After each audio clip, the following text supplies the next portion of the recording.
Төл сөз бен автор сөзінің орын тәртібі мен тыныс белгілерінің сызбасы.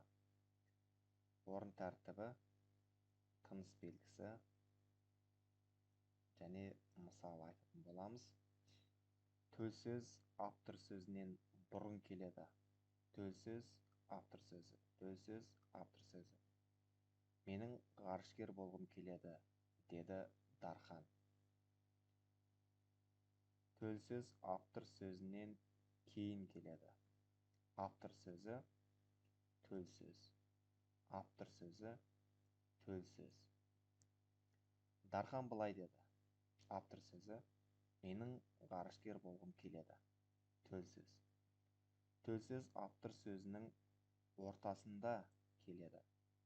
Автор сөзі, төл сөз.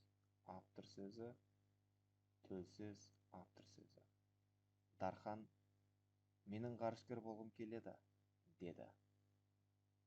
Автор сөзі төл сөздің ортасында келеді. Төл сөз, автор сөзі, төл сөз. Төл сөз, автор сөзі, төл сөз. Менің, деді Дархан, ғарышкер болғым келеді. Құрметті тіл білімі YouTube арнасының көрермендері, осымен бүгінгі біздің төл сөз бен автор сөзінің орын тәртібі мен тыныс белгілерінің сызбасы атты сабағымыз аяқталды. Келесі сабақта кездескенше YouTube арнаға тіркеліп бізді қолдап жүріңіз.